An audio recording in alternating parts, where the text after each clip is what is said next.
बिस्मिल्लाहिर्रहमानिर्रहीम। बगैर किसी इंतज़ार के अपनी गुफ्तगू को आगे बढ़ाते हुए मैं बात शुरू करूँगा। अपने तमाम सवालात जो हैं वो आप पूछ सकते हैं मुझसे। सेशन के आखिरी जो 20 मिनट होंगे उसमें कुछ ऐसे लोग भी मौजूद हैं जो इस वक्त मुझसे तैयारी कर रहे हैं, और कुछ ऐसे लोग हैं जो खुद से तैयारी कर रहे हैं, और कुछ ऐसे लोग हैं जो तैयारी करना चाहते हैं। आप हर तरह के सवालात मुझसे पूछ सकते हैं। मैं अपनी जो मीडियम है लैंग्वेज का, मैं उर्दू रखूंगा। अगर मुझसे कोई बात किसी भी उसमें मीडियम में पूछना चाहे वो पूछ सकता है। मैं समझता हूँ कि जिस तरह आसानी से गुफ्तगू हो सके उसी तरह मीडियम चूज करना चाहिए। तो यहाँ पर एक चीज़ मैं बीच में बताऊंगा आपको लोगों को, कि अगर आप इंटरव्यू की भी जहन में रखते हैं कि भाई you want to ace interview, so you need to start practising your spoken English from the very first day. कोई भी शख्स अच्छा उसी टाइम स्टूडेंट होता है जब वो पहले टाइम से अपने माइलस्टोन का टारगेट रख लेता है कि भाई मैंने ये करना है। तो you need to be very particular. ये you have to do this kind of practice at home. आपको किसी बंदे की जरूरत नहीं पड़ेगी, खुद से प्रैक्टिस कर सकते हैं। उसके लिए आप मुझसे सवाल लाजमी पूछिएगा, मैं आपको बताऊंगा कैसे आप अपना स्पोकन जो है ना इम्प्रूव कर सकते हैं। अब टाइम चूंकि कम है, आमतौर पर अक्सर लोग कहते हैं कि भाई उसकी तैयारी करवाई जाए, रिटर्न की तैयारी करवाई के लिए ना एमसीक्यूज जो है ना मॉक लेने चाहिए। मैं पहले आपको बताऊंगा, अब मॉक का जमाना हो चुका है पुराना, क्योंकि अब इम्तिहान आपके सर पर आ चुका है। और इम्तिहान जो पीपीसी का इम्तिहान है वो क्रैमिंग स्किल पर है। रिटर्न का जो इम्तिहान है वो क्रैमिंग स्किल पर है। जितना अच्छे रट्टेबाज हैं आप, उतना अच्छा आपका स्कोर होगा। और इंटरव्यू आपके जितने अच्छे आप इंटरप्रिटेशन दे सकते हैं, जितना अच्छा आप तज्जिया पेश कर सकते हैं, जितने अच्छे तरीके से आप जो है वो किसी टर्म की डेफिनेशन विद एग्जांपल कोट कर सकते हैं, जितने अच्छे से आप ओपिनियन बेस्ड अपना डायलॉग बेस्ड अपना स्पोकन इंग्लिश के साथ तज्जिया दे सकते हैं, उतना आप अच्छा जो है ना मार्क्स करेंगे। मैं I will not means word, मैं बिल्कुल फ्रैंकली आपको सच बताऊं तो इस दफा तो बहुत अच्छे अच्छे कैंडिडेट्स को भी सिर्फ 70 नंबर देकर उन्होंने एवरेज लाइन में खड़ा कर दिया, जिसके नतीजे में कंपटीशन क्या बना। कंपटीशन ये बना कि जिसके एकेडमिक्स में 38 थे और रिटर्न में एवरेज ले लिए और इधर से उसको एट 70 मिल गए, तो वो आसानी से सिलेक्ट हो गया। और जो पुराने दौर के जो पुराने स्टूडेंट थे, एमए लेवल के, हमारी तरह के बूढ़े बुजुर्ग, वो जिनके एकेडमिक्स 32-33 से ऊपर नहीं जाते थे एनुअल सिस्टम के जरिए, उन्होंने बहुत मार खाई है 2020 के एग्जाम में। तो you need to be very considering regarding this kind of marking, क्योंकि अभी भी एक साल के बाद वही लोग मेंबर्स हैं। तो मैं ये चाहता हूं कि आप लोग रिटर्न में अच्छा स्कोर कर लें। कम से कम एकेडमिक्स में जो आपका जो फ्लॉ है, जो ड्रॉबैक है, जो कम है, वो थोड़ा सा आप कवर कर ले। रिटर्न में 4-5 नंबर एवरेज कैंडिडेट से आपके ज्यादा होने चाहिए। अब टाइम मैनेजमेंट और एलोकेशन ऑफ टाइम के ऊपर बात कर रहे हैं। एक आम आदमी को जो कि जॉब करता है उसको कम से कम 4 से 6 घंटे जरूर देने चाहिए। अगर आप जॉबियन नहीं हैं, अगर आप घर में बैठे हुए हैं, बिल्कुल कोई काम नहीं है, तो आपको अपनी रूटीन 8 से 12 घंटे भी देने चाहिए। और 8 से 12 घंटे कुछ भी नहीं है, कोई टाइम नहीं है स्टडी के लिए। क्योंकि मैंने ऐसे लोगों के साथ मेरा ताल्लुक रहा जो 18-18 घंटे भी पढ़ते रहे हैं, 2-2 माह मुसलसल। तो ये आपके ऊपर है कि अगर आप इसको मैनेज कर सकते हैं। तो टाइम मैनेजमेंट बहुत इंपॉर्टेंट है। और टाइम मैनेजमेंट के साथ एलोकेशन भी दें। ये नहीं है कि सिर्फ लिटरेचर उठा लिया तो सिर्फ लिटरेचर ही पढ़ते रहें 8 घंटे, ये आपका वीक पॉइंट है।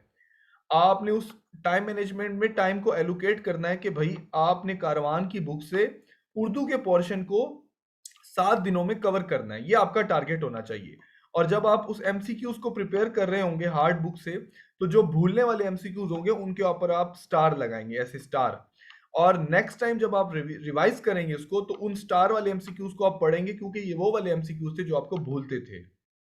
ये आपने उर्दू का दे दिया। अब उर्दू के एमसीक्यूज खत्म होने के बाद इस्लामियात के एमसीक्यूज आपने प्रिपेयर करने हैं पास्ट पेपर्स के। अगर मिल जाए तो ठीक है। 1 आवर आपने देने हैं 20 दिन में। वैसे मैं अपने सेशन में जो लोग होते हैं इनको प्रोवाइड करता हूँ। तो लेकिन ये एमसीक्यूज भी आपको अगर बुक में देखें तो कारवान की बुक में से भी आपको मिल सकते हैं। तो इनको भी आपने टाइम मैनेजमेंट ऐसे करना है कि आप इनको इस तरह से देख सकते हैं कि भाई मैंने 20 दिन के अंदर अंदर ये सारे एमसीक्यूज हल करने हैं, और जो भूलते होंगे उनको पर आप स्टार लगाएंगे। जनरल नॉलेज एमसीक्यूज तकरीबन इस वक्त पाकिस्तान में जो बुक्स मौजूद हैं उनमें 20 से 25 हज़ार हैं। तो मैं ये नहीं कह सकता कि आप 20 से 25 हज़ार 15 दिन में या 20 दिन में कर लें, ये इम्पॉसिबल काम होगा। आप इसके नोट्स तैयार कर लें, या फिर एक अच्छी वेबसाइट मैं आपको बता देता हूँ, उस पर अगर डेली का आप 20-25 मिनट लगा दें, लेकिन मैं पहले बता दूं ये थका देने वाला अमल है। जनरल नॉलेज को अगर आप किसी भी वेबसाइट से तैयार करेंगे वो थका देने वाला अमल होगा, आप डिस्ट्रैक्शन होगी। तो डेफिनेटली मैं कहूंगा कि पास पेपर के कोई नोट्स मिल जाए आपको, खास तौर पर जनरल नॉलेज के, तो वो डेफिनेटली आपके 4, 5, 6 नंबर तो आ जाएंगे, क्योंकि 20/20 नंबर लेना एक मुश्किल काम बन जाता है। 80 नंबर का आपके रिटर्न में लिटरेचर प्लस लिंग्विस्टिक्स हैं और प्लस ग्रामर के कुछ सवाल, जिसमें प्रपोजिशन और इसके अलावा इडियम्स ये आपने ज़रूर करने हैं। आपको मैं सजेस्ट करूंगा इंटर लेवल की जो ग्रामर की बुक्स है ना, उसमें आपने जो प्रपोजिशन है खासतौर पर उनको लाजमी देखें, फ्रेजल वर्ब्स को लाजमी देखें। मैं ये कहूंगा कि सिर्फ 3 दिन लगेंगे आपको। 3 दिन से मुराद अगर आप डेली के 3 घंटे या 2 घंटे भी दें उस किताब को तो ज़्यादा टाइम नहीं लगेगा ये आपका। लेकिन याद रखें कि इस दफा 2020 में लोगों को इंटरव्यूज में उन्होंने फ्रेजल वर्ब्स पूछी हैं, पेयर ऑफ वर्ड्स पूछे हैं, इडियम्स पूछे हैं, और वो अच्छे अच्छे कैंडिडेट्स इन बुनियादी सुपरफिशियल नॉलेज के ऊपर दे फेल फ्लैट, वो फेल हो गए इन जवाबों पर। और सिर्फ एक ही सवाल ही इंटरव्यू में तो आपके बाजू का मुकद्दर भी बदल सकता है और आपको तबाह भी कर सकता है। तो ये जरा जहन में रखें, हमारा कोई वीक पॉइंट ना हो तो कोई टाइम नहीं लगेगा आपको, बस सिर्फ आपको टाइम को मैनेज करना है। Time is money, you need to accommodate you yourself according to the prescribed schedule, उसको मुताबिक आपने चलना है। ये आपको टाइम मैनेजमेंट हो गया। और अपने 24 घंटे के रूटीन में ना स्लॉट रखें कि भाई मैंने 5 घंटे लिटरेचर, 1 घंटे लिंग्विस्टिक्स को प्रैक्टिस करना है, और बाकी टाइम पीरियड में मैंने ये बाकी काम करने हैं, लिटरेचर को देखना है। अब अक्सर मैंने स्कॉलरशिप ऑफर की हुई है वीडियो लेक्चर्स के ऊपर बहुत सारे लोगों को, 30 के करीब। तो वो वीडियो लेक्चर्स मेरे देखते हैं और साथ साथ नोट करना शुरू कर देते हैं। और उसमें मुझे आज एक स्टूडेंट ने कहा कि उसको तकरीबन 4 घंटे लग गए हैं ग्रीक थिएटर के ऊपर नोट्स बनाने में। मैं आपको ये कहूंगा कि ये मैं अक्सर नोट्स बनाने का मशवरा उस वक्त देता होता था जब आपके पास टाइम है, जब आप फ्री हैं, जब आपको पता नहीं है कि एग्जाम्स आर नॉट इमिनेंट, और आपको पता है you have plenty of time, you can spend your time according to your limits. तो उस वक्त ठीक है, लेकिन अब नहीं। अब मैंने आपको पहले कहा कि रिटर्न का इम्तिहान क्रैमिंग स्किल है भाई, जितने अच्छे रट्टेबाज हो आप उतना अच्छा आप अपने रिटर्न स्कोर करना है। लेकिन रट्टेबाज के साथ साथ दूसरी प्रैक्टिस भी करनी है if you want to mark in the final examination. ठीक है। तो अब चूंकि रिटर्न में हमारा टारगेट है कि भाई 70-60 प्लस तो कम से कम लेना है, एकेडमिक्स का हमारा जो फ्लॉ है वो तो कवर हो जाए ना। तो अब आपने देखना है कि वीडियो लेक्चर्स जो आप देख रहे हैं मेरे, तो उसमें आपने कोई भी नोट डाउन करने की कोई ज़रूरत नहीं है। उसको आप लेक्चर देखें, उसके बाद उसके नोट्स जो मैंने दिए हुए हैं उनको पढ़ें, टॉपिक वाइज एमसीक्यूज जो मैं देता हूं उनको पढ़ें, और सेल्फ एवेल्युएशन टेस्ट की प्रैक्टिस करें। ये काफ़ी है, ये बहुत है आपके लिए। इससे ज़्यादा क्योंकि जो नोट्स हैं उसके अंदर ही इतने सारे एमसीक्यूज कवर हो जाते हैं कि बस ज़रूरत नहीं रहती। अब इसके अलावा अगर मैंने अपने इंटरव्यू के जो वीडियो लेक्चर्स हैं उसमें मैंने इंटरव्यू क्वेश्चंस बहुत डिटेल से डाले हुए हैं। तो आपको मैं फिर कहूँगा कि इंटरव्यू क्वेश्चंस को थोड़ा सा आप स्किप कर सकते हैं for the moment, for the time being. आप उनको स्किप करते हुए मैंने जो इंटरव्यू क्वेश्चन डिस्कस किए हुए हैं उनको आप छोड़ते हुए, जो मैंने इंटरप्रिटेशन की हुई है इंपॉर्टेंट जो इंटरव्यू के क्वेश्चन है उनको छोड़ते हुए सिर्फ जो एमसीक्यूज रिलेटेड बातें हैं वो सुन सकते हैं उन वीडियो लेक्चर्स में जो मैंने बात की हुई है। अटेम्प्ट करें टॉपिक वाइज एमसीक्यूज, और सेल्फ एवेल्यूएशन टेस्ट के ऊपर आप जाएंगे। अब मैं 2 तरह की चीज़ें मैं सजेस्ट करता हूँ। अक्सर मुझसे लोग राब्ता करते हैं और वो कहते हैं कि आप मॉक टेस्ट लेते हैं, आप जो है वो डेली टेस्ट लेते हैं वीक। भाई डेली टेस्ट और वीकली टेस्ट का ज़माना पुराना हो चुका है, अब इम्तिहान आपके सर पर है। मैं नहीं चाहूँगा कि किसी को मैं मॉक टेस्ट दूँ और वो 4 घंटे 200 एमसीक्यू सॉल्व करता रहे और अगले 4 घंटे ये सोचता रहे कि फलां का जवाब क्या था, फलां का जवाब क्या था। मॉक टेस्ट या उस वक्त होता है कि भाई शाहिद साहब मैंने आपका सेशन अटेंड कर लिया 4 माह का, 2 माह का, 3 माह का, अब मैंने 2 किताबें भी पढ़ ली हैं, आपके एवेल्युएशन टेस्ट भी याद कर लिए हैं, टॉपिक वाइज एमसीक्यूज भी, अब मैं तैयार हूं, अब मेरा आप सेशन लें।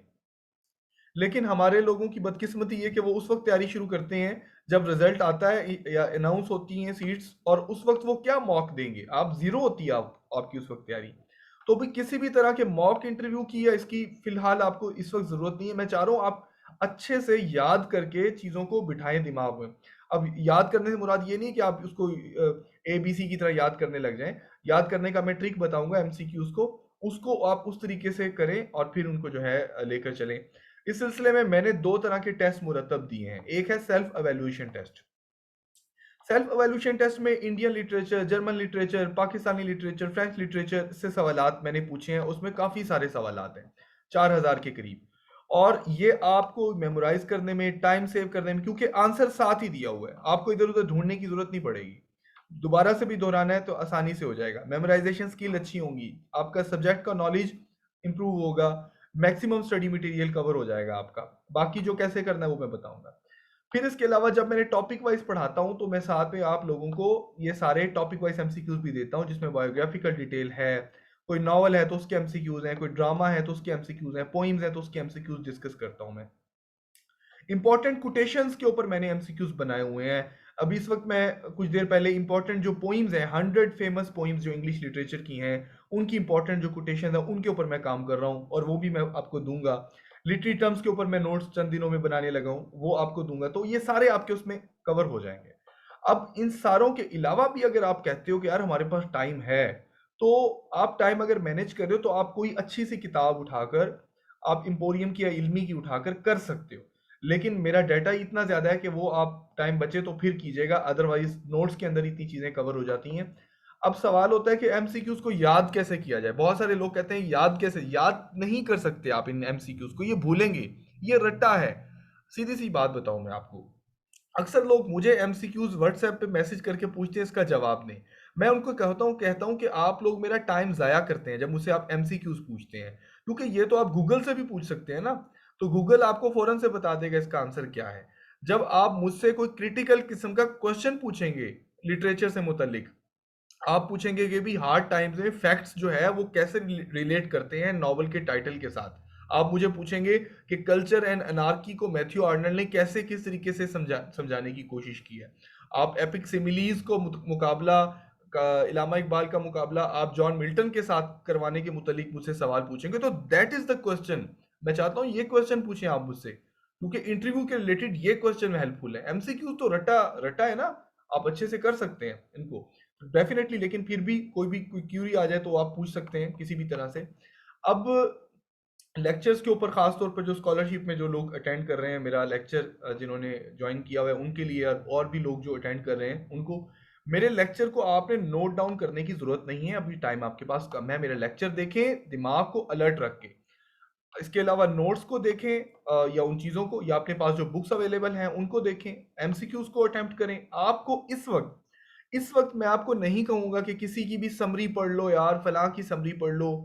इस वक्त लिटरेचर में कोई हजारों के करीब जो है वो नॉवेल्स, ड्रामास लिखे जा चुके हैं, और तकरीबन पाकिस्तान में यूनिवर्सिटीज में पढ़ाए जाने वाले जो ऑथर्स हैं उनकी तादाद 400 के करीब है।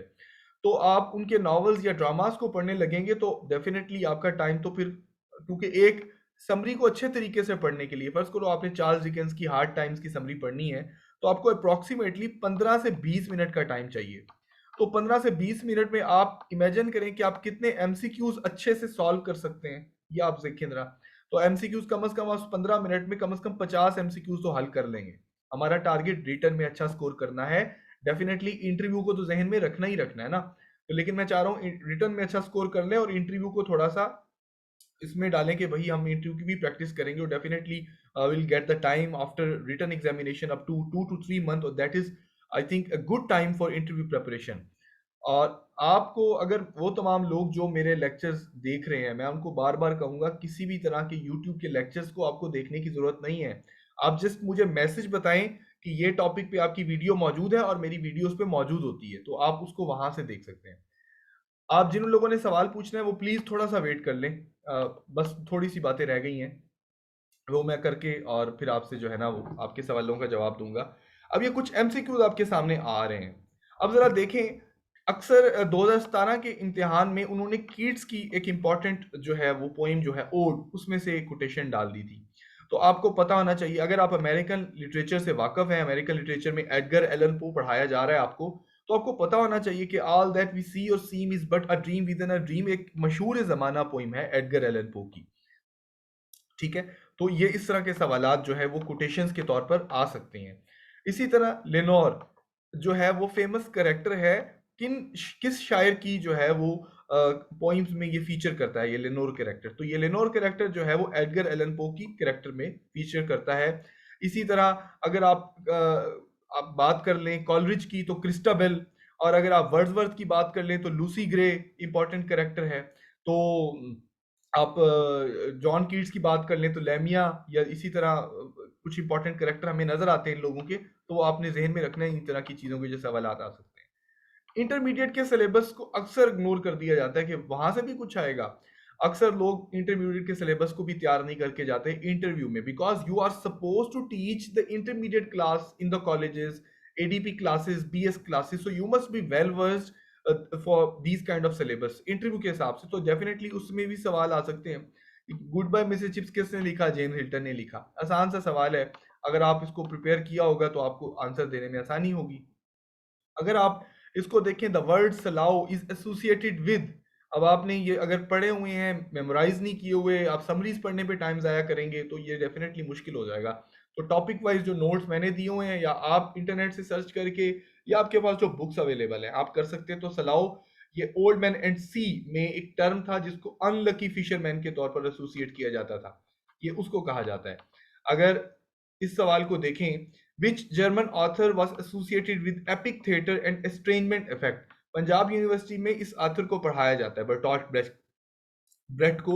तो ये वो राइटर है, जर्मन राइटर, जिसको पंजाब यूनिवर्सिटी में पढ़ाया जाता है। ये एपिक थिएटर और एस्ट्रेंजमेंट इफेक्ट या एलिनेशन इफेक्ट के साथ अटैच है। अब अगर अगर आगे चले एमसीक्यूज के ऊपर, ये एक इंपॉर्टेंट वर्स आपके सामने आ रही है कि I heard the mermaid singing each to each, I do not think they will sing to me, are lines taken from which of the following poems? Frost, Eliot, Matthew Arnold या Blake? तो ये TS Eliot की poem the love song of J Alfred Prufrock से important quotation जो है वो ली गई है। मैं कोशिश कर रहा हूँ इनके ऊपर तमाम इंपॉर्टेंट पॉइंट्स जो हैं जिनको पढ़ाया जा रहा है, इनकी कोटेशन पे नोट्स बनाऊं अच्छे से। और वो थोड़ा सा लंबा प्रोजेक्ट है, मुझे काफी थोड़े से दिन लग जाएंगे, तो उसके साथ भी आएंगे। अब इसको ऊपर आ जाएं।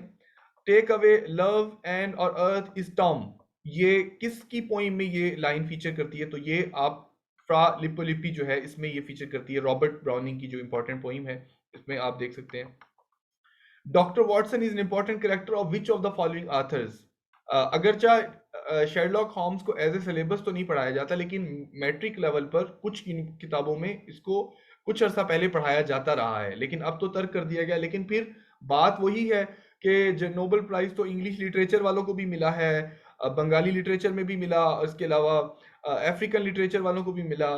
तो हम लिटरेचर पढ़ने वाले लोग हैं, हमें उनके बारे में इंफॉर्मेशन होनी चाहिए। पैब्लो नेरूडा को मिला, और बड़े जर्मन राइटर हैं, थॉमस मैन को मिला, ठीक है। इसके अलावा अगर आप उसके ऊपर चले जाए, बाकी जो ऑथर्स हैं दूसरे लिटरेचर के, उनको भी मिला। Doctor Watson Arthur Conan dial के मशहूर सीरीज शर्लॉक होम्स में से एक इंपॉर्टेंट कैरेक्टर है। ये भी आप देख लें तो ये भी टीएस इलियट की लाइन में से आया हुआ है। Times indeed almost ridiculous, almost at times the fool, TS Eliot की the love song of J Alfred Prufrock में। Which author helped publish Twilight in Delhi by Ahmed Ali in 1940? आपको याद हो, अगर अहमद अली आपने पढ़ा हो, पंजाब यूनिवर्सिटी के सिलेबस में है, तो ये ट्विलाइट इन दिल्ली पब्लिकेशन में मसाइल आ रहे थे, तो एडवर्ड मॉर्गन फॉस्टर ने पब्लिकेशन में हेल्प करवाई थी। तो ये जरा इस तरह की छोटी छोटी बायोग्राफिकल डिटेल जब आप पढ़ेंगे तो आपको अंदाजा हो जाएगा। एनिमल फॉर्म को 4 दफा रिजेक्ट किया पब्लिशर्स ने, जिसमें से फेबर एंड फेबर पब्लिशर भी शामिल था। 1944 में जब इसको चौथी दफा रिजेक्ट किया गया तो उस वक्त उस फेबर एंड फेबर का एडिटर कौन था? तो एक मशहूर शख्सियत टीएस एलियट उस वक्त एडिटर थे। A farewell to arms is a novel by American writer Ernest Hemingway. आपके सिलेबस में ये शामिल है, Punjab university IUB, Punjab university sorry IUB में। तो ये इसको आप देख सकते हैं कि Italian campaign world war one को डिस्कस किया जा रहा है। एक छोटी सी गलती मेरे साथ भी हुई जब मैं प्रिपेयर कर रहा था। चार्ल्स डिकेंस का एक छोटा सा सवाल था जिसको मेरे समझ आ गया, लेकिन मैंने गलत मार्क कर दिया। तो मैं फिर कहूंगा, सारे सवाल हल नहीं करने होते पेपर में आप लोगों ने, आपने वो करने होते हैं जो आपको आते हैं। अगर आपको 50-55 के करीब सवाल आते हैं ना, तो लिमिट क्रॉस मत करें। बहुत है ये सवाल, अक्सर लोग ज्यादा अटेम्प्ट करते हैं और मार खा जाते हैं। एक नंबर तो वो कट जाता है उनका जो गलत होता है, और 0.5 एक्स्ट्रा कट जाते हैं, 0.25।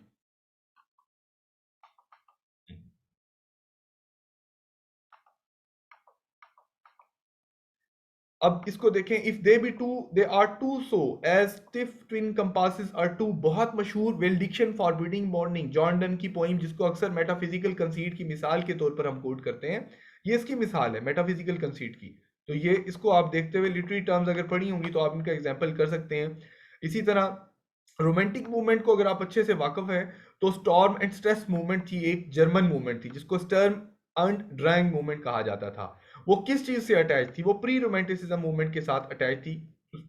उसको आप देख सकते हैं। इसके अलावा नोबेल प्राइज, ऐसा शख्स जिसको जर्मनी से मुतलिक आप कह लें नोबेल प्राइज, ऐसा शख्स था जिसको पहले से नोबेल प्राइज मिल चुका था लेकिन वो भाग गया किसी दूसरे मुल्क में। तो मैंने आपको पहले बताया कि 2017 में भी एक सवाल आया जो कि किसी इंग्लिश लिटरेचर का नहीं, किसी और लिटरेचर का बंदा था जिसको नोबेल प्राइज मिला। तो ये आपको पता होना चाहिए। कुछ नोबेल प्राइज की लिस्ट वगैरह आप आसानी से याद कर सकते हैं। तो ये जो है वो थॉमस मैन था, जिसको जर्मनी का रहने वाला, जिसको नोबेल प्राइज इन लिटरेचर 1929 में मिला। बाकी भी आप ये जर्मन राइटर्स देख रहे हैं, इनको नोबेल प्राइज मिले हुए हैं अपनी उसके हिसाब से। Which of the following author burn around 90% of his work? तो German writer Franz Kafka, Gujarat की यूनिवर्सिटीज में जो वर्ल्ड लिटरेचर में पढ़ाया जाता है, काफ्का को मेटामॉर्फोसिस पढ़ाया जाता है। तो डेफिनेटली आप ये नहीं स्केप कर सकते भाई वो गुजरात में पढ़ाया जाता था, मैं तो नहीं पढ़ूंगा, मैं तो बहावलपुर यूनिवर्सिटी से हूँ, मैं तो बहाउद्दीन जिक्रिया यूनिवर्सिटी से हूँ, वहां तो नहीं पढ़ाया जा रहा। तो ये एक मसला ये है कि सिलेबस डिफाइन नहीं है, जिसकी वजह से आपको थोड़ा टच करना पड़ेगा जर्मन, फ्रेंच, रशियन लिटरेचर की बुनियादी बुनियादी बातों को। उनके वर्ल्ड लिटरेचर के जो क्लासिक्स हैं उनको पढ़ना पड़ेगा आपको। इब्सन जो कि नॉर्वेजियन राइटर है उसको भी पढ़ना पड़ेगा, क्योंकि लिटरेचर इंग्लिश लिटरेचर का तो हिस्सा नहीं है ना वो, लेकिन नॉर्वेजियन राइटर का और ट्रांसलेशन उसकी अवेलेबल है। तो ये आपने जहन में रखना है। ये सिर्फ अपनी यूनिवर्सिटी तक फोकस नहीं रखना कि ये मैं अपनी यूनिवर्सिटी का पढ़ लूँ या इस तरह कर लूँ। मैक्सिमम पोटेंशियल अपना लगाएं और मैक्सिमम तैयारी करके आप जो है ना अपेयर हो जाएं इंशाल्लाह से। तो अब ये आर के नारायण का ये सवाल पिछली दफ़ा भी रिपीट हुआ था। मेलगुडी जो एक फोकस किया उसने एक रीजन को, जैसा कि हार्डी फोकस किया करता था रीजनल राइटर के तौर पर। स्वामी एंड फ्रेंड्स इसका नावल था जिसमें पहली दफ़ा ये राइटर जो है फोकस किया। तो मेरे ख्याल में कुछ ओवरव्यू तो आपको आ चुका है। कुछ सवालात ऐसे हैं जो आप पूछ सकते हैं, जैसे ये सवाल देखें कि पाकिस्तान का एजरा पाउंड किसको कहा जाता है, या पाकिस्तानी ईडियम किसने इंट्रोड्यूस किया इंग्लिश लिटरेचर में? तो ये तौफीक रफ़त है जिन्होंने इंट्रोड्यूस किया। पाकिस्तानी लिटरेचर पढ़ाया जाता है बहुत सारी यूनिवर्सिटीज़ में, तो आपको इनको कुछ पढ़ना पड़ेगा। Delight in Delhi deals with, किस चीज़ से डील करता है? Dying cultural civilisation of Muslim India. तो अब सवालात आप मुझसे पूछ सकते हैं किसी भी तरह के, कोई भी आप सवाल पूछना चाह रहे हो। पहले तो जिन्होंने सिग्नल का इशू है, और डेफिनेटली ये रिकॉर्डिंग मिल जाएगी आपको, इसका परेशान ना हो। सवाल पूछ लें आप मुझसे, किसी ने अगर सवाल पूछना है अपना स्पीकर ऑन करके।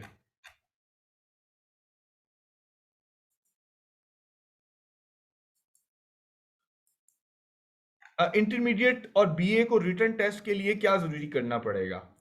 अब इंटरमीडिएट में आप, अगर मैं आपको सही तरीके से सजेस्ट करूं, तो आपके पास इल्मी की अगर किताब मौजूद है ना, तो इल्मी की किताब में उन्होंने ना इंटरमीडिएट के सिलेबस को कवर किया हुआ है थोड़ा थोड़ा सा, और इम्पॉर्टेंट आथर्स को देखा हुआ है उन्होंने। इसके अलावा बीए का जो सिलेबस है, अब तो बीए ख़त्म हो चुका है, एडीपी आ चुका है उसकी जगह, तो आप उसको भी देख सकते हैं। फिर मैं कहूँगा आपको, आपने प्रपोजिशन, इडियम्स, फ्रेजल वर्ब्स और ट्रांसलेशन की कुछ थोड़ी सी आपने चीज़ें देख लेनी है, ट्रांसलेशन के रूल्स वगैरह। कंडीशनल सेंटेंसेस हो सकता है कि वो जैसे प्रपोजिशन दिए कोई इस दफ़ा बदल कर कंडीशनल सेंटेंस कोई आ जाए, तो वो उसको आप कैसे कर सकते हैं। बिल्कुल अच्छा सवाल है जरीन का कि लिंग्विस्टिक्स को कैसे पढ़ना चाहिए। वैसे जो मेरे पास जो लोग पढ़ रहे हैं उनको तो मैं एमसीक्यूज देता हूँ लिंग्विस्टिक्स के 500 प्लस, और नोट्स भी देता हूँ। लेकिन अगर आप खुद से पढ़ रहे हैं तो आप जॉर्ज यूल की किताब, उसकी शॉर्ट समरीज भी मिल रही हैं, पूरी डिटेल पढ़ने की जरूरत नहीं है। उसकी ग्लॉसरी ऑफ लिटरेरी टर्म्स पढ़ लें, और कुछ नोट्स अवेलेबल भी हैं इंटरनेट पे भी, लोगों ने बनाए हुए हैं, वो भी अच्छे हैं, वो भी आप देख सकते हैं। या आपके घर में जो लिंग्विस्टिक्स की किताब पढ़ी है ना, उसको खोलें।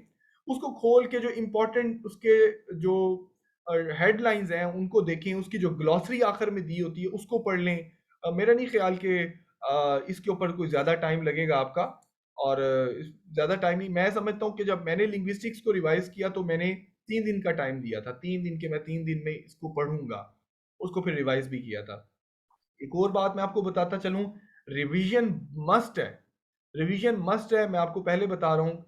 रिवीजन के बगैर पेपर में अपेयर होना ऐसे है कि जैसे बगैर तैयारी के। तो मैं अक्सर कोटेशन कोट करता रहता हूँ कि the more you sweat in peace the less you bleed in war. तो आप उसको जहन में रखें कि अच्छे से प्रैक्टिस करें, और अपनी ये रातें अगर आप जाग लेंगे ना, तो कोई फर्क नहीं आने पड़ा। हमने भी बड़ी रातें जागी हैं। हमने भी, अक्सर मैं लोगों को कहता हूँ, मैं तो 1 महीने तैयारी करके लेक्चरर बन गया हूँ। भाई आप बन गए होगे लेक्चरर 1 महीने की तैयारी करके, अल्लाह ने खुसूसी करम किया होगा आपके ऊपर, अल्लाह ने मेहरबानी की होगी। डेफिनेटली हम किस्मत, मुकद्दर, इन चीज़ों को इनसे इग्नोर तो नहीं कर सकते ना हम, लेकिन इसका मतलब ये नहीं कि हार्ड वर्क नहीं किया। मैं भी अपनी सिलेक्शन में ये नहीं कहूँगा कि मेरी ही मेहनत सारी शामिल थी, खुदा की भी मेहरबानी शामिल थी। और अब मैं अपना अगर वीक पॉइंट बताऊं, इंटरव्यू की तैयारी के दौरान मेरा सबसे बड़ा वीक पॉइंट ये था कि मुझे इंटर का सिलेबस बिल्कुल नहीं पता था। क्योंकि मैं एयरफोर्स में जॉब कर रहा था, तो मेरी कोई ऐसा नॉलेज नहीं था, मतलब I had no knowledge that what is being taught at intermediate level. तो I was completely like a blank slate. तो मैं आपको कहूँगा कि इसको कीजिएगा इंटरव्यू। खैर डेफिनेटली एक वो है। अब मैं आपको कहूँगा कि क्रैमिंग के ऊपर फोकस करें। जनरल नॉलेज इस्लामियात को मैंने सारा बता दिया कैसे कवर करना है आपने। अच्छा, एक और सवाल है। जॉर्ज यूल की बुक है, हनी की है सर मेरे पास। ग्लॉसरी इंटरनेट पे अवेलेबल है। ग्लॉसरी इंटरनेट पे अवेलेबल होंगे, बिल्कुल अवेलेबल होंगे। आप गूगल पे सर्च कर सकते हैं। इसके अलावा मैं अपने सेशन में लोगों को नोट्स भी देता हूँ उसके, अपने एमसीक्यूज भी, और उसके अलावा जो नोट्स हैं उसके लिंग्विस्टिक्स के। लेकिन फिर भी अगर आप कहते हैं कि भाई खुद से पढ़ना है, तो आपकी बुक जो है ना घर में जो पड़ी हुई है, उसके पीछे एंड पेज पे जो है ना वो ग्लॉसरी पड़ी होगी, उसको पढ़ सकते हैं। लिंग्विस्टिक्स की टाइप्स बहुत सारी बन चुकी हैं, काफी सारी। उनको आप जरा देख सकते हैं। 6 से 7 एमसीक्यूज एक्सपेक्टेड आ जाते होते हैं। पेपर कब होगा, पेपर के बारे में कोई कंफर्म नहीं है। पेपर 2 माह में भी हो सकता है, 10 माह में भी हो सकता है, क्योंकि तहसीलदार का पेपर आपके सामने 10 माह तक चले गया था। तो आप कम से कम ये जहन में रखें कि फरवरी की 15 तक का टारगेट रखें कि भाई मैं जनवरी की 31 तक कम से कम एमसीक्यूज को रट्टा मार लूंगा अच्छे तरीके से। मुझे बहुत बुरा लग रहा है रट्टे का लफ्ज इस्तेमाल करते हुए, लेकिन मैं कहूंगा कि रिटर्न में अगर आपने अच्छे नंबर लेने हैं तो रट्टा ही लगेगा, सीधी सी बात ही है। और इंटरव्यू में आपकी इंटरप्रिटेटिव एनालिसिस, आपका रीजनिंग, आपका logical response, your demonstration skills, your interpersonal skills, your non-verbal communication, so all these things matters a lot, and foremostly your spoken skills matters a lot. So वो भी आपने उसके ऊपर भी वर्क करना है, उसको भी आपने देखना है। राइटर्स के इंपॉर्टेंट वर्ड्स को कैसे याद किया जाए? अब ये अच्छा सवाल है। एक राइटर ने 16-16 नॉवल लिखे हुए हैं, जैसे आर के नारायण को देख लें आप, और बहुत से लोग हैं जिन्होंने बहुत नॉवल लिखे हुए हैं। तो आप कोशिश तो ये करें कि उनके जो इंपॉर्टेंट नॉवेल्स हैं, इंपॉर्टेंट 4 5 6 होते हैं हर राइटर के, जो अच्छे होते हैं, जिनकी कोई वैल्यू होती है, जैसा कि आप उसके ऊपर चले जाएं। अगर मॉडर्न राइटर्स के ऊपर आपने जाना है तो पाओलो कोएल्हो का अल्केमिस्ट मशहूर है, वेलकरीज मशहूर है, ठीक है। एल एफ शेफक का 40 रूल्स ऑफ लव मशहूर है। तो वो आप ज़रा उसको आप देख सकते हैं कि कैसे जो है उसको कैसे प्रिपेयर करना है। तो कुछ ऐसी चीज़ें हैं जो आप कर सकते हैं। जर्मन लिटरेचर पे मैंने नोट्स बनाए हैं, फ्रेंच पे बनाने वाला हूँ, फ्रेंच और रशियन पे, वो छोटे छोटे से हैं। लेक्चर्स तो चूंकि मैंने इंटरव्यू को भी मद्देनजर रख के बनाए थे, तो लेक्चर्स में फिर आपको कहूंगा कि जो इंटरव्यू के मैं क्वेश्चन डिस्कस करता हूँ उसको आप स्किप करके जल्दी से एमसीक्यूज का कंटेंट देख सकते हैं। खास तौर पर जो स्कॉलरशिप में मेरे पास लोग मौजूद हैं, मैं आपको कहूंगा अच्छे से तैयारी करें। 1 माह बाद मैं आपको दोबारा से आपका मैं लाइव सेशन पे इंटरव्यू लूंगा, और अच्छी परफॉर्मेंस करने वालों को फिर गुड न्यूज़ दूंगा इंशाल्लाह। अच्छा, एक मेरे नोट्स कैसे ले सकते हैं? आप मेरा सेशन ज्वाइन कर सकते हैं 30 डेज का, 30 to 45 डेज का, और उसको आप प्रिपेयर कर सकते हैं। और अगर खैबर पख्तूनख्वा से किसी ने मुझे ज्वाइन किया हुआ है, या बलूचिस्तान से, तो उनके लिए स्पेशल फीचर ये है कि अगर वो तैयारी कर लेते हैं अब मुझसे, तो अगर इंटरव्यू में उनको दोबारा ज़रूरत पड़ती है, या फिर जब उनका इम्तिहान आता है, तो मैं उनको फ्री एक्सेस दूंगा 1 माह की। मतलब फर्ज करें अगर आपने मुझे आज पे कर दिया है रिटन टेस्ट की तैयारी के लिए, खैबर पख्तूनख्वा और बलूचिस्तान वाले स्टूडेंट्स के लिए, तो फिर आपको जो है, जो अब मेरे ख्याल में आवाज आ रही है, तो आपको फ्री एक्सेस दी जाएगी वीडियो लेक्चर्स की ताकि आप दोबारा से रिटर्न की तैयारी के लिए फ्री में पढ़ सकें। मैं दोबारा से फ़ी चार्ज नहीं करूँगा आप लोगों के लिए, ख़ास तौर पर बलूचिस्तान और खैबर पख्तूनख्वा के जो लोग हैं। रिटर्न से मुतल्लिक कोई सवाल पूछ सकते हैं कोई? आपको रिकॉर्डिंग मिल जाएगी, जिस जिसको भी मसला आ रहा है तो वो मुझसे रिकॉर्डिंग ले सकता है।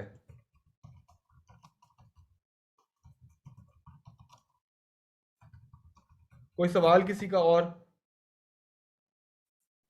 अस्सलाम वालेकुम सर। जी जी, वालेकुम सलाम।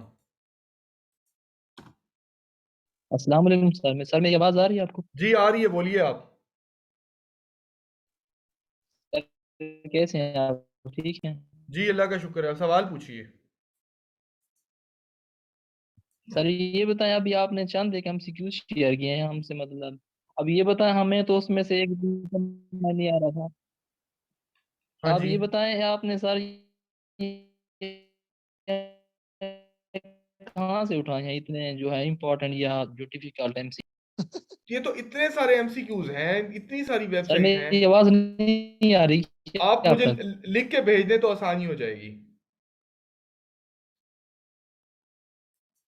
आवाज आ रही है आपको? आप मुझे, इन्होंने पूछा है कि एमसीक्यूज आपने कहाँ से उठाए हैं। अब एमसीक्यूज पाकिस्तानी लिटरेचर या जर्मन लिटरेचर, इससे काफी सारे अवेलेबल हैं, इंटरनेट पर भी अवेलेबल ये हैं, सर आवाज़ आ रही है बुक्स पे भी अवेलेबल हैं, तो मैंने आपको? वहां से लिए हैं एमसीक्यूज। तो एमसीक्यूज तो खत्म होने का नाम ही नहीं ले सकते। आपको मैं ये कहूंगा कि आप कोशिश फोकस करें, अच्छे से प्रिपेयर कर लें। अब मुझे ये बताएं, अगर आपने love song of J Alfred Prufrock पढ़ा हुआ है तो आप ये सवाल आसानी से दे सकते हैं, ये वाला, ये जो आपके सामने। अब अगर आपने एनिमल फॉर्म पढ़ा हुआ है अच्छे से, तो आप इसका सवाल अच्छे से जवाब दे सकते हैं। तो मेरा नहीं ख्याल कि इतना वो कोई परेशानी वाली बात है।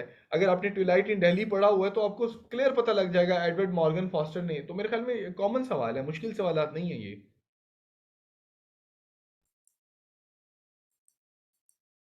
और बस उसके तैयारी के ऊपर है, तैयारी के ऊपर आप कोशिश करें कि अच्छे से तैयारी करें। और जिन्होंने मुझे ज्वाइन करने के बारे में पूछ रहे हैं, अ, अ, तो मैं वैसे तो फी मेरी पहले ज़्यादा थी, लेकिन मैंने इसको रिड्यूस कर लिया है। आप मुझे व्हाट्सएप कर कर मुझसे पूछ सकते हैं, इसको कंसेशन भी किया है। लेकिन अगर कोई शख्स अफोर्ड नहीं कर पाता मेरी फ़ी को, अभी भी मैं कह रहा हूँ, ओपन फोरम पे कह रहा हूँ, बाद में भी कहता रहूँगा, मेरा मकसद कमाने से ज़्यादा पढ़ाना है, तो वो मेरे वीडियो लेक्चर्स की एक्सेस फ्री में ले सकता है। सिर्फ 4-5 जो है जवाब मुझे दे दे कि वो डिज़र्विंग स्टूडेंट है और वो डिज़र्व करता है और उसके इनकम नहीं है, वो जॉबलेस है, तो मैं बगैर किसी कोई बात किए हुए उसको जो है एक्सेस दे दूंगा। इस वक्त भी अल्हम्दुलिल्लाह मेरे पास 30 के करीब जो है ऐसे स्टूडेंट हैं जो फ्री में पढ़ रहे हैं, खैबर पख्तूनख्वा की तैयारी भी कर रहे हैं, इंटरव्यू के लोग, उनमें 5 लोग इंटरव्यू की तैयारी कर रहे हैं। तो इस तरह से है।